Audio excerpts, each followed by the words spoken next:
Good morning and welcome everybody to United Faith Community. For those that are joining us online, if you'd like to learn more about us, you can check out our website, which is ufcucc.org. You can also shoot us an email and get on our distribution list for weekly updates of what we have going on in our community, and that is ufcucc@gmail.com. I'm Shelley Lunenfelser, a lay leader here at United Faith. Today will be one of our discussion Sundays, so thank you for being with us here today. We'll go ahead and start the way we usually do as a group. If you will stand with me, we'll pass the peace using American Sign Language. You guys can follow along with me. And it goes like this: peace be with you. And the response is, and also with you. You may be seated. Oh, you know what? I didn't do announcements. Do we have any announcements for this week? Next Sunday, we will be doing our Neighbors in Need loose offering collection for that. It's one of our 5 national denominational offerings that we participate in. So anything extra that we get goes towards the Neighbors in Need, which goes to help out different initiatives around the country as needed. Sometimes it's been disaster relief, sometimes it's been things like some of the water issues of late. The other thing is that to let people know that next Sunday will be our final worship service in this space. United Faith Community is not going away, but we are going on the road, so to speak. We're going to try a number of different places around the community. Our leadership feels that the monies we spend here for rent and utilities, we could be better served helping others with than putting into rent for this space. I know that for the month of October, most of our Sunday mornings, we will be meeting in the lower level of Buffalo Books. But again, we'll be sending out our weekly emails to let folks know exactly where we're going to be at. Great. Yeah, and a couple of special ones. We are going to have a blessing of the pets coming up in October. So if anybody's interested in that, that'll be announced. And then we are going to do a progressive dinner. I think that's a good one to just call out. Do you remember the date off the top of your head? I, of course, can't think of it. Wasn't it October? I want to say the 29th, Saturday. Yes, Yeah, yes, 29th. October Last Saturday 29th, the last Yeah. Saturday in October. So if people want to mark that down on their calendar, we'll do a progressive dinner and church service on a Wednesday afternoon, evening time instead. So that'll be exciting, and obviously we welcome all and invite all to join us. So thank you for the announcements, and apologies that I got the order wrong there.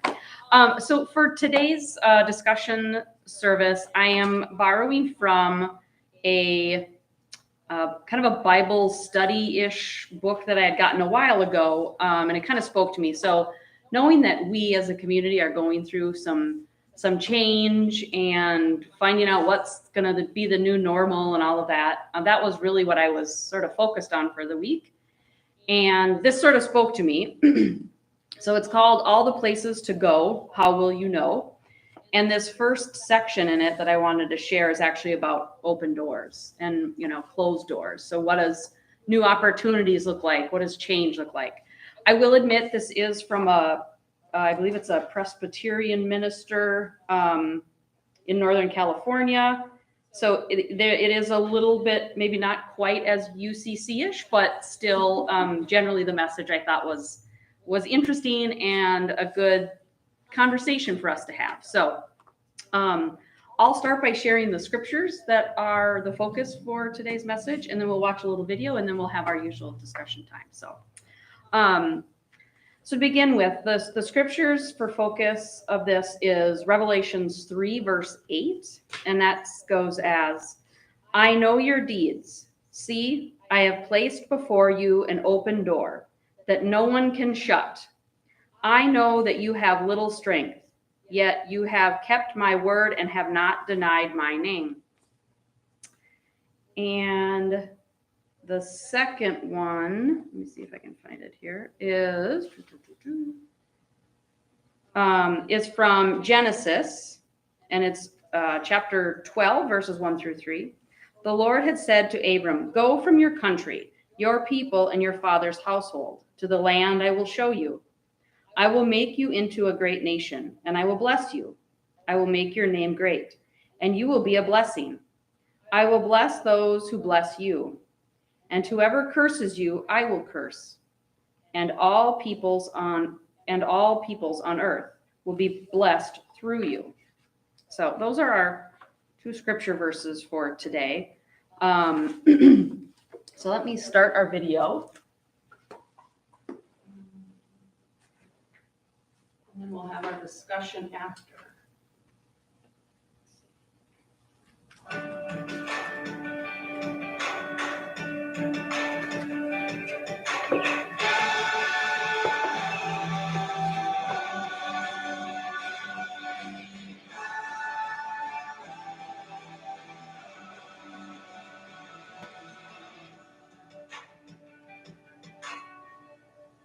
Hi, I'm Kanisha.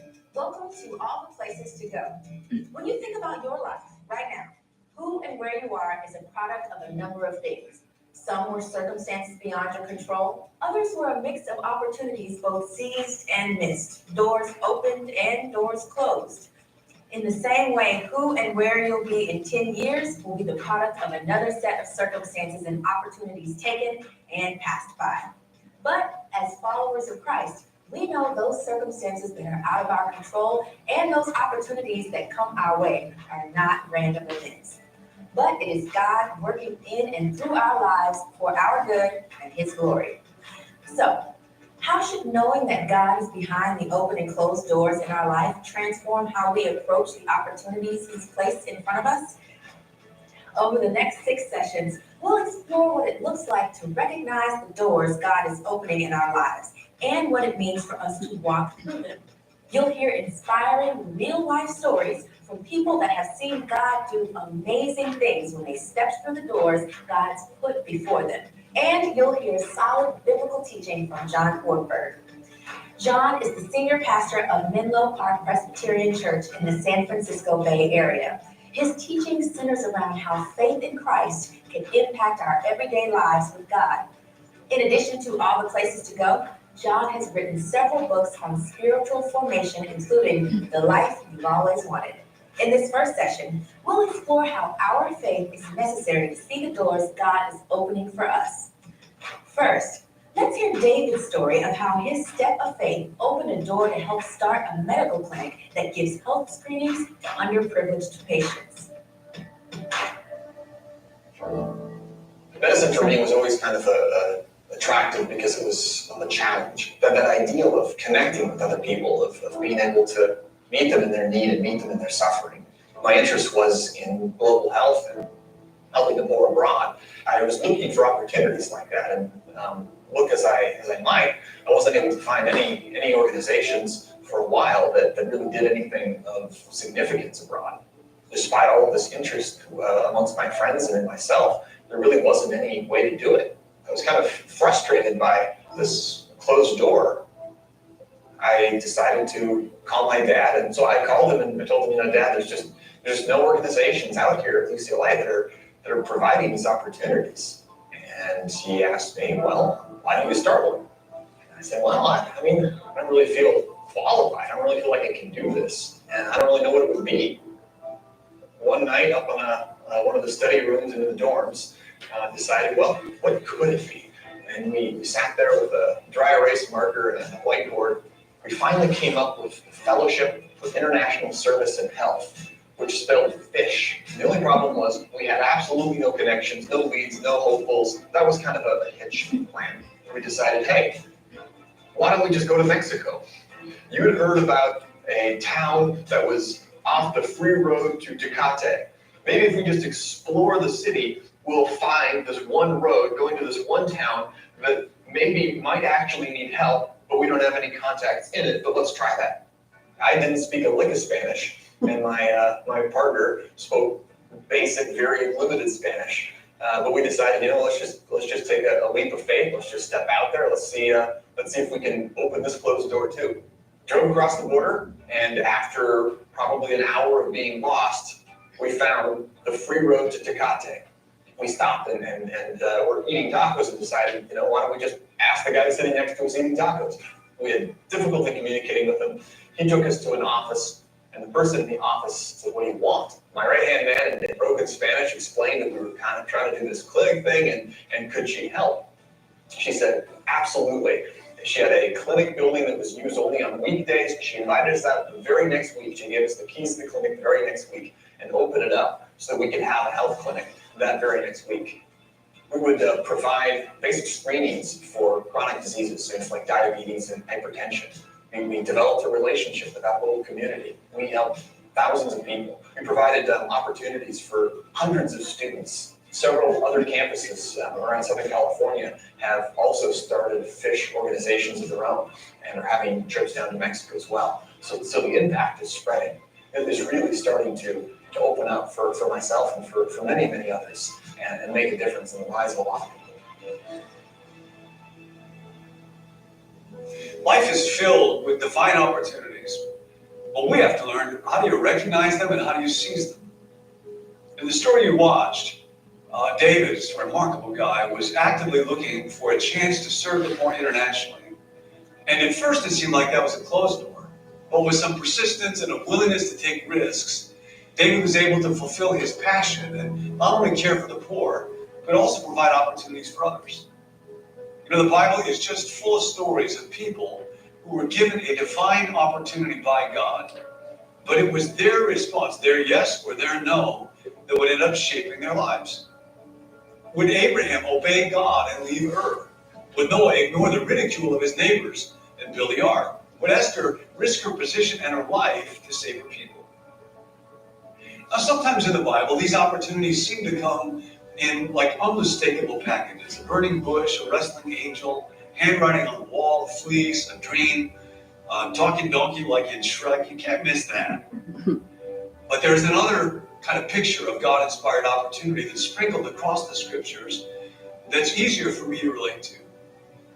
It's a picture of divine possibility that still comes to every life. It's a picture I have loved since a college professor by the name of Jerry Hawthorne introduced it to me. Dr. Hawthorne taught New Testament Greek of all things. And one morning at the start of a class, he read this passage from Revelation chapter 3. To the angel of the church in Philadelphia write, "These are the words of him who is holy and true, who holds the key of David. What he opens, no one can shut. And what he shuts, no one can open. I know your deeds. See, I have placed before you an open door that no one can shut. I know that you have little strength, yet you have kept my word and have not denied my name." Dr. Hawthorne said, a door is one of the richest images in all literature. It can mean safety, like when you chain and lock your door, or hiddenness, like the old song, "No one knows what goes on behind closed doors." A door can mean rejection. She shut the door in my face, and how often did I experience that in my daily basis? Or it can mean rest and escape from the chaos of life. But in Revelation 3, a door means none of those things. Rather, it is an open door. Now, it's not an open door like one that might be left unintentionally open by a careless boy. It is a divinely opened door. A door intentionally, thoughtfully, purposefully, deliberately opened by God himself in front of us.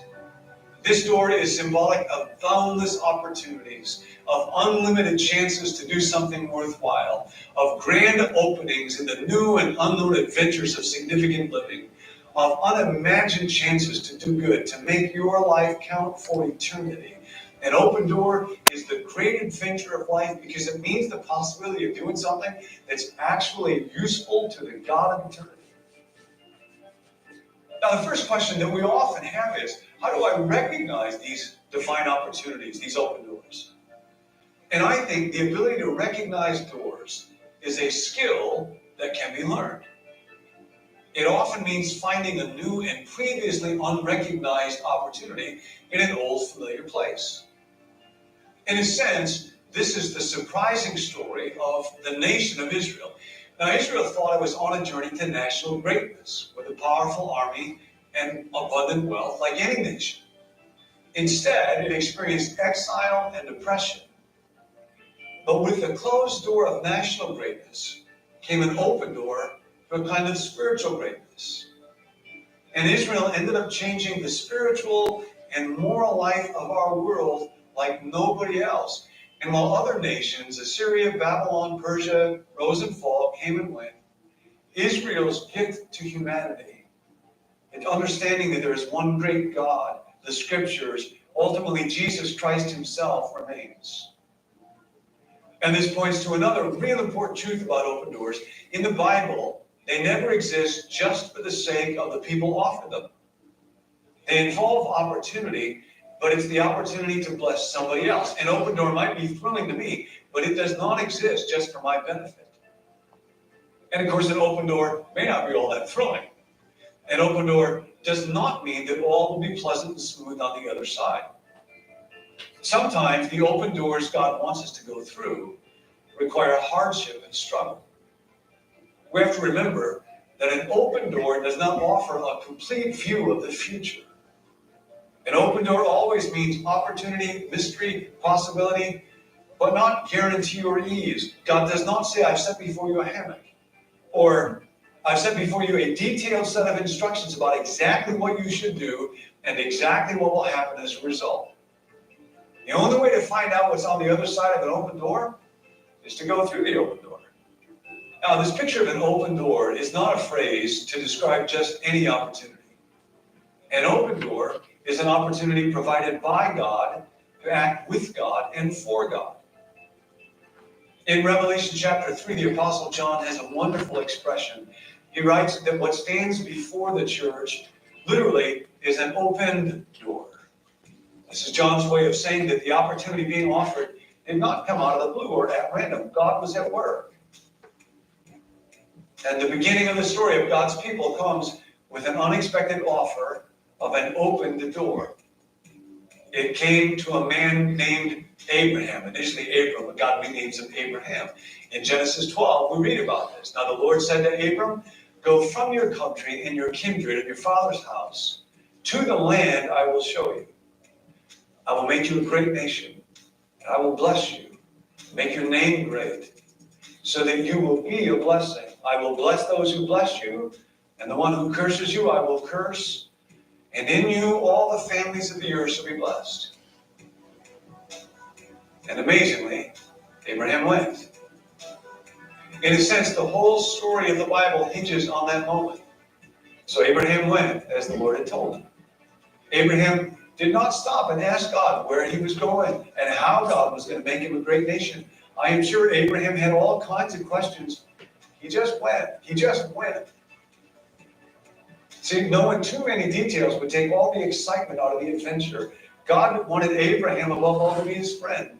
And friends trust each other. And you can't learn to trust somebody without a little risk and uncertainty and vulnerability. That's especially true with God. So God said to his friend Abraham, go to the place I will show you. That's where the open door always leads. To the place where God guides. To the place where God shows. God opened the door. Abraham went. And the rest is history. Where will your doors lead?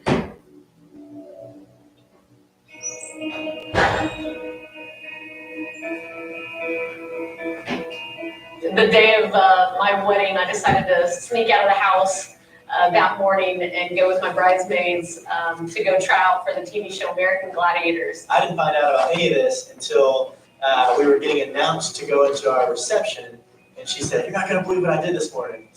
But you do. She goes, "I tried out for American Gladiators." But who knew that we would actually get picked from that show?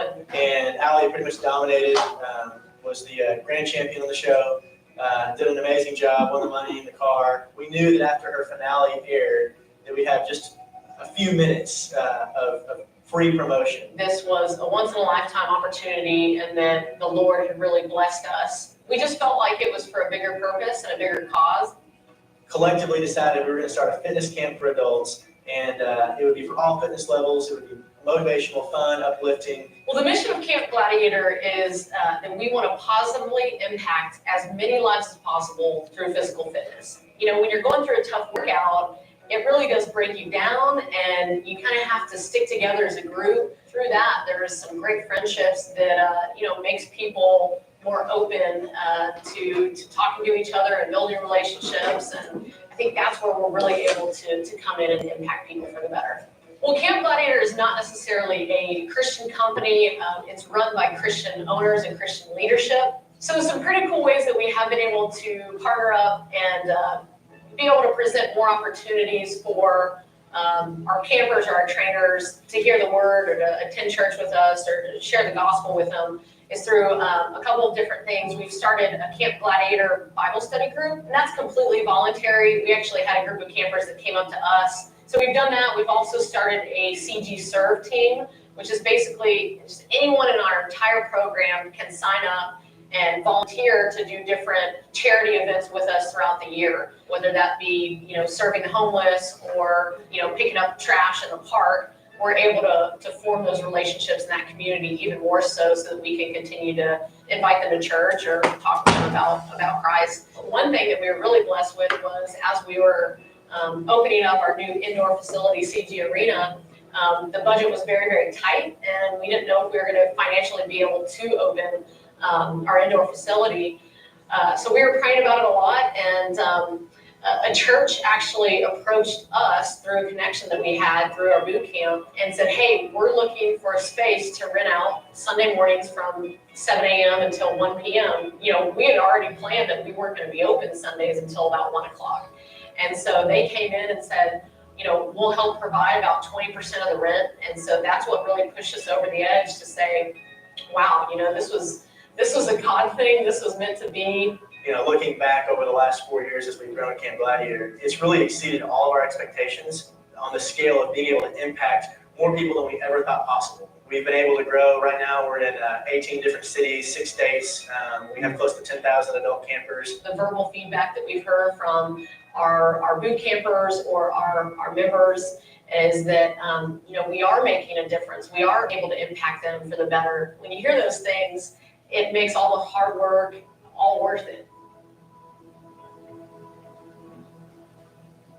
One thing I love about Allie's Camp Gladiator story is her willingness to risk failure, even on the morning of her wedding, for crying out loud. And the doors that have opened to her because she faces life with this open mindset.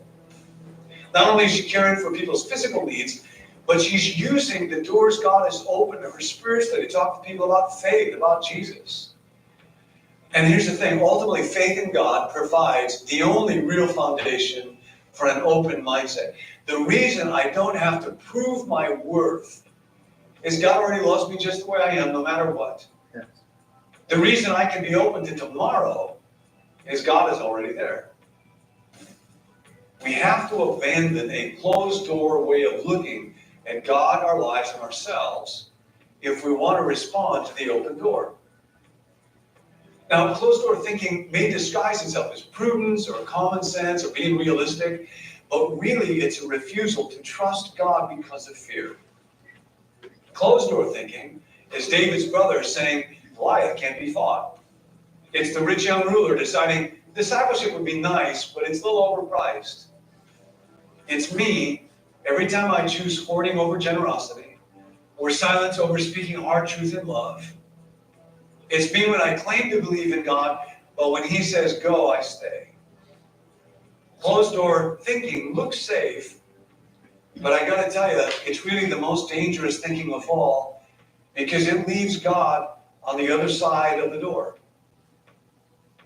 So I want to think about some characteristics of open door people that make us more likely to walk through God's open doors. First, open door people are just ready to embrace challenge. Now, open doors always seem scarier than closed ones because we never know for sure what will happen when we go through. When we have big choices to make, taking a job, making a move, getting into a relationship, having a baby, we all want to know ahead of time, what exactly are we getting into? But of course, we never know. And that's a very good thing because generally, if we knew what we were getting into, we would not get into it in the first place. The truth about you is you do not know what you can actually do until you actually do it. And if you wait to move until you're ready to move, You'll wait till you die. Jesus does not say, go because you're ready. He says, go because I'm going to go with you.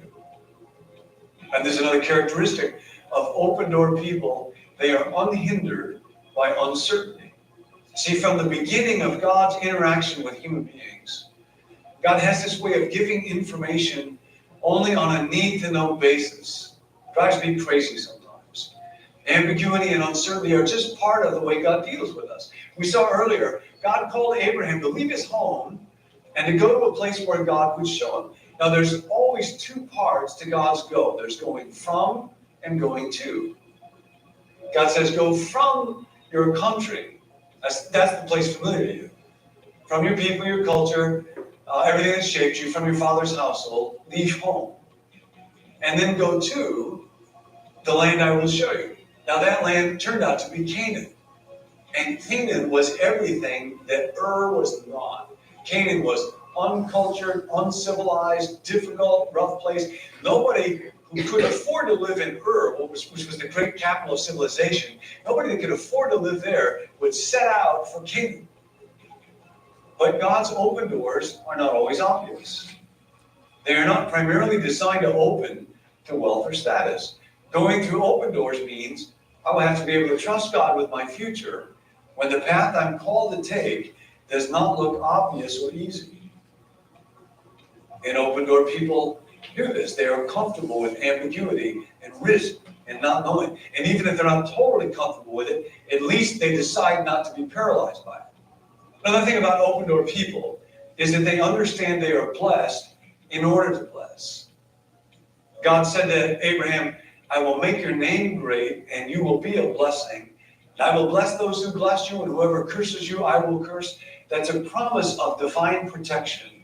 And all the peoples on earth will be blessed through you. See, blessing for Abraham was an opportunity to know and experience God. And that included being used by God to enhance others. When Abraham and his nephew Lot separate, Abraham allows Lot to choose which land he would claim. And Lot chooses what looks like the most fertile land, giving Abraham the leftovers. Yet immediately God responds by promising to bless Abraham beyond his ability to count. Going through an open door requires the spirit of generosity. For Abraham, blessing would include all the areas of his life, his family, his finances, his work, his heart. And this meant he wasn't just to receive a blessing, he was to be a blessing. In fact, it is impossible to be blessed in the highest sense apart from being a blessing. One of the deepest needs of your life, of the human soul, is that other people should be blessed through you. If you want to see the difference between being rich and being blessed, look at Ebenezer Scrooge at the beginning of the Christmas Carol and at the end. See, all the world is to be blessed when Abraham goes through this open door. And the world is to be blessed when you and I do as well. How are you all? The open door.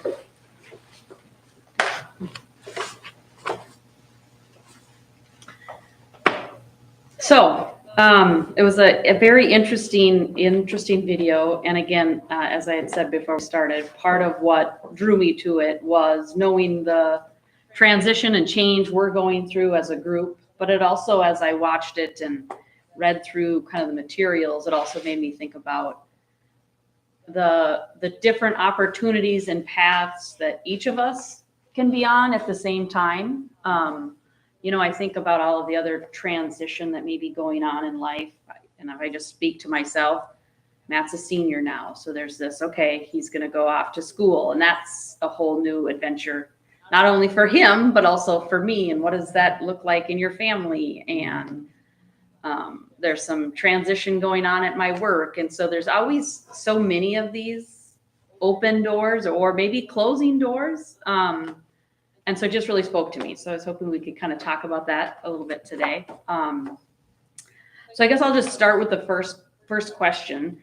What did you learn from the examples of David and Allie? What open doors did they encounter and how did they respond? And now admittedly, ours may not be the same. None of us are a med student, I don't think. or starting a fitness camp, so they're a little bit different. But then also think about it. What are the divine opportunities that have come your way? Is there something either from your past or something you're considering now? What did you gain or recognize in the divine opportunity? How could you tie it to yourself in those stories? Was there anything that stood out to anybody? Well, especially the first story of the guy just going to Mexico and seeing what they could figure out. That just, I don't know that I could do that. Yes. But it worked out for them, and it's great that they did that. Yeah, pretty scary stuff. Well, again, tying it to us here, I related to that because I thought of us as well. Like, I feel like we're on the edge of something going, okay, well, what are we going to do next? Not in this space. And it feels very unknown what will happen next. And it was very scary when we decided to rent this space Mhm. too. I remember a lot of concern of, can we really afford it? Yep. Should we do it? Should we not? Mhm. At the time, it felt the right decision, so here we are. But it also felt right now to let it go and move on to something different. Uh-huh. So, I remember when I was talking with the landlords about renting the space initially, and I said, I can't sign more than a 1-year lease because I don't know that our organization is going to be around in a year. Well, they weren't real comfortable with that, but they accepted it.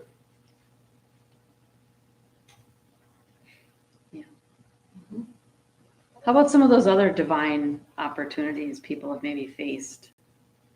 Has there been a moment where you felt an open door? Absolutely. My move from Minnesota to Oregon has so many unknowns, and I'm just leaving the door open for whatever comes right now. I feel like, okay, some things that I thought were going to be have not been. We were anticipating getting a motorhome. I was ready to purchase this motorhome, and that fell through. And the one vehicle that we have, we took it in for an inspection to see what was going on and see if we were going to tow it, out to Oregon. And it costs more to have it fixed, to have the things fixed than the vehicle is worth. Okay, so then, but all of these different things that are going on that if I keep saying, if I leave it just open to what is going to be and not try and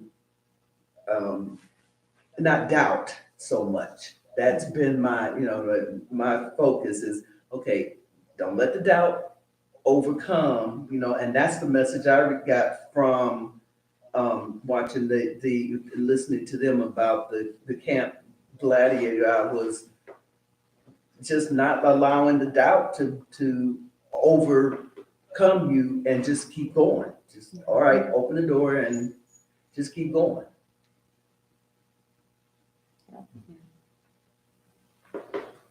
Psychologists always say that it's not really, you say people are afraid of change, but it's not really the change itself that people are afraid of. It's that fear of that unknown that's out there that you don't know what's there. You don't know what's through that door, whether that door is open or closed. It's the fear of that unknown that's out there. Yeah, he kind of talked about that a little bit of the kind of the open-mindedness or a closed-minded, so kind of open door, closed door. Because I think in a situation too, you can see, there's times where you can see the closed door and maybe that makes it harder to recognize the open door Yeah. too. I have, well, I've long had an acronym for fear that I've had to use quite frequently in the past couple of months. And the fear is, the acronym for fear is FEAR, false evidence appearing real. Oh. And you know, that some things that appear to be a certain way are not really that. It's my own thinking, my own doubt of something that's what's appearing, but, and that was what brings up the fear, but it's false evidence appearing real. And so I've had to use that quite frequently, and only when he just said, you know, it's not just the unknown, but the fear of, and I'm like, yeah. Mhm. Yeah. I've never heard that. I love that. I gotta remember that one. And sometimes I think there's just doors that are open that you're led to walk through. Just, well, I'm thinking of years ago, someone at church, a different church, came up to me and said, somebody needs to help Marge. Marge was in her 80s, had MS, had been evicted from her apartment, was living in a motel, which she couldn't afford, of course. She was never married, never had children, didn't have any family in the area. She needed help. And my first reaction is like, no, I don't want to do that. But I did, and you know, and Marge was very, well, the word eccentric comes to mind. Okay. So people either liked her or they didn't like her. But she had a great sense of humor, and it was really a blessing. I really became blessed by helping her. I really learned to love Marge and her great sense of humor. And she's gone now, but you know, that door was put there. And I could have chose to say, no, I don't want to go there. But I did, and it was a blessing. But I didn't know what that was going to involve. I didn't know what the future was going to look like. You know? So. The video was interesting in that, and it kind of like set my teeth on edge, in the sense that we limit what we think blessing looks like. You know, it was entrepreneur makes good. Yeah, know, yeah. American dream. And I'm coming to the place where I'm not totally anti-American dream. It's just the narrowing of it. And I can think of like two occasions where I'm a baby boomer born to older parents. So they were depression. They were old enough that the depression was real to them, you know. Yeah. So you have this really closed-minded, that might not be worth the risk, you know, kind of thing. And I mean, these are stupid little things, but we go to Mexico fairly often, and we had a friend that did mission trips to like hardcore street evangelism. Do you know where you're going to go if you die? Kind of things in Cancun, and I always rib the guy and say, it's a good gig. Get somebody to pay your way to go to Cancun. And I kind of have that thought to it, you know. And, you know, he's like, no, it's not like that. We work with this church and blah, blah.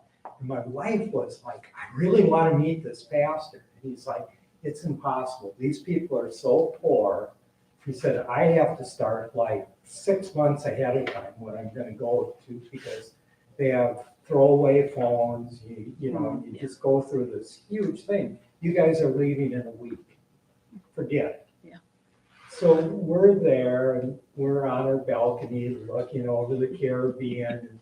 Beautiful. And I'm like, this is great. And she's like, this is a waste. I just feel like I'm wasting my time. I'm like, it's beautiful. I really wanted to meet that pastor.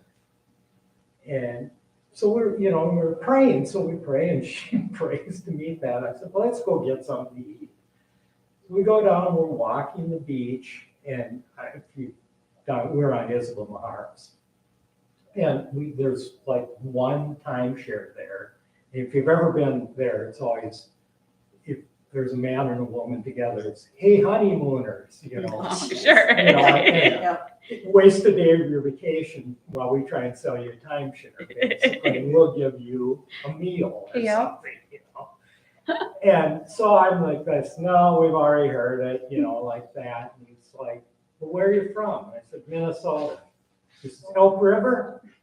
And I said, no, but pretty close to there. And he said, I can't even remember the God's Business guy that was there, And I said, yeah, I know him. I've met him, all that. And I said, my friend's name. And I said, yeah, Larry Patterson. I could have said the Apostle Paul. Said something. It was like, Larry, it was the pastor. Oh, jeez. Man. He supports himself by doing timeshare stuff in Cancun. He said, this is the only day I have ever been on Isla Mujeres. Oh, man. Yes, Oh my we're gosh. having a service tonight. I can't meet you at the ferry terminal because they'll think I'm running an illegal cab service. So meet me in this basketball court back. So we're walking in this dark area and, outside. And I'm like, no, it's okay. I mean, if God brought us this far, I don't care if we get mugged and killed, Be present with, to absent from the bodies, be present with the Lord, right? Yeah. Let's just have that mindset. And so we ended up way on the west edge. The west edge of Cancun is not the area most people. Most people with our complexion and accent and everything. So we're worshiping with the small group singing "Si Señor, Si Señor," and I'm like, "Oh, yes, Lord, yes, Lord." That's amazing. Trying to do it. We had a great time. And another time, somebody brought a church we were going to. Somebody brought someone that was in the States trying to raise money for an orphanage in Kampala around because the minister here at this church was from South Africa. And I guess Africa is just, like Minneapolis or something. It's just one thing. It isn't like lots of areas or anything. But they brought him there and the guy gave his pitch and part of it was somebody donated an old tractor. And I just said, well, if it's an old US tractor, I can make it work. I grew up with old tractors. And so it was like, well, you should come and visit us. And that, my wife latched onto that. And she said, you should go. And I'm like, yeah, I should go. I hate flying. There's a zillion reasons why I'm not going. And then, I don't know, she was, and I didn't say anything about it. She said, I had a dream last night. And she describes this dream. And it was just like, I'm just like, really? I'm going? And so I had like 2 weeks to put together like my own mission trip where I'm like the one person, nobody with me, with a guy that wouldn't answer emails and stuff. And finally, then 2 guys joined me. But yeah, we went to Kampala, landed at 1 a.m. Got met with Clausen and 2 others, signed saying, follow me around the back of a building. And it was still that kind of thing. What are we doing going into this dark area with somebody we've never met? Well, they were taking us up to the diplomatic lounge so that we didn't have to go through customs. Oh, sure. The guy that was the head of the Minister of Communications for Uganda at the time was a friend of the pastor that had the orphanage. And he was just, it was like showing honor that Yeah. to do this. And we had a great time. And then at the end, a guy from Milwaukee that we met that had been there 20-some years said, "Hey, do you guys have some time? I need to go see it work. I started, I haven't seen him for a couple of years." So we went down to a tented safari. So, I mean, you just get these blessings that, you know, if you said, flying on a 24-hour flight, I'm scared to get in a plane. Going to a country I know nothing, you know, would end up, you know, driving around, Yes. you know, on something I could never imagine or afford or. Right. Sure. So blessings aren't always, you know, you get the girl, everything. Right. Agreed. Yeah. Well, and that was one thing in the message that I did also sort of connect to is that oftentimes when you have these opportunities, it is about blessings for others, that you're bringing blessings to others.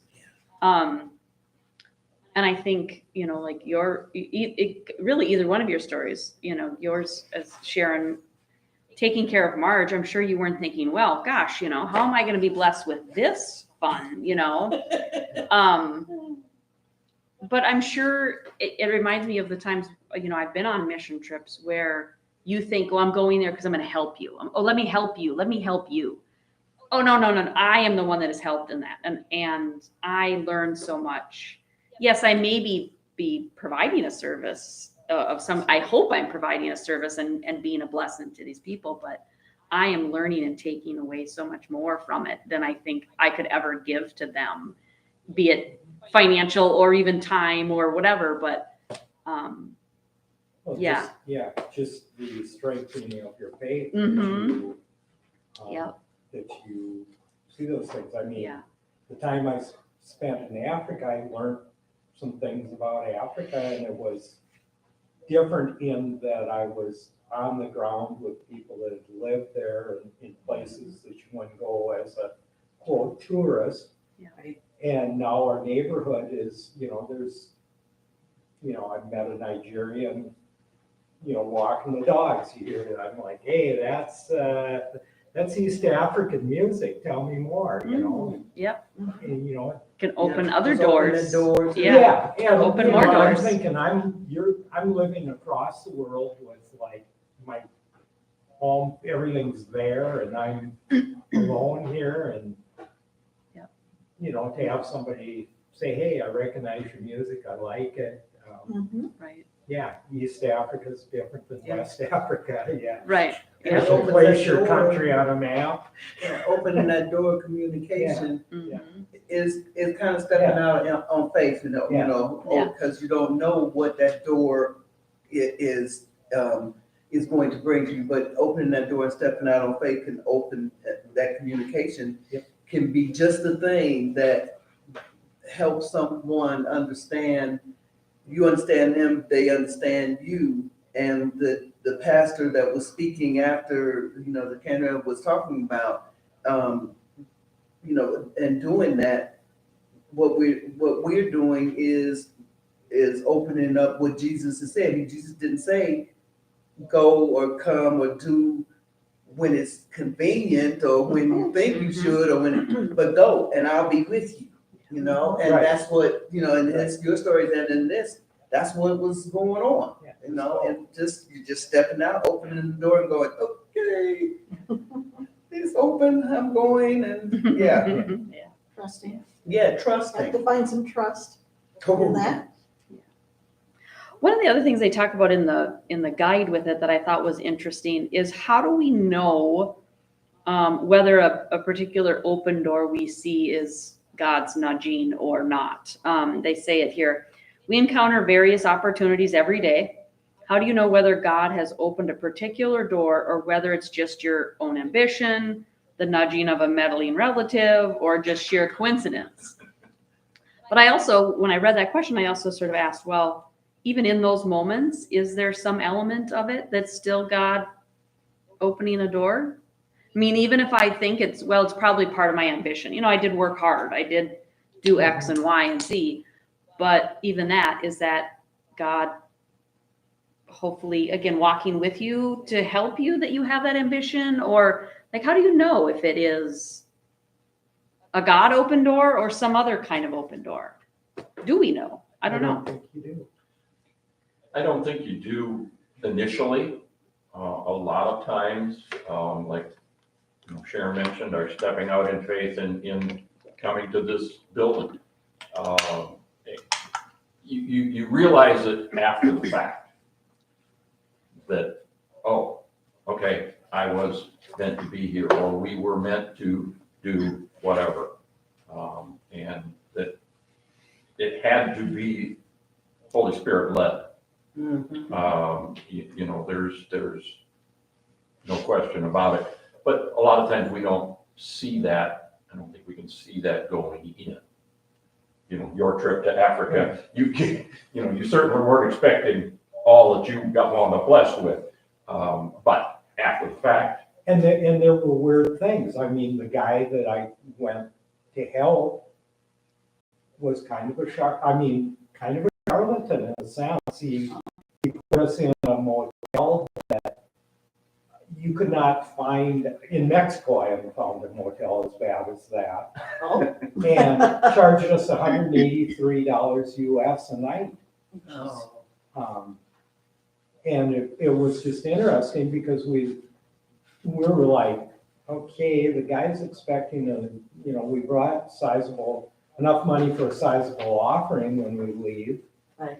But, it's gonna barely cover, to cover, did we bring that to cover our motel bill? Yeah.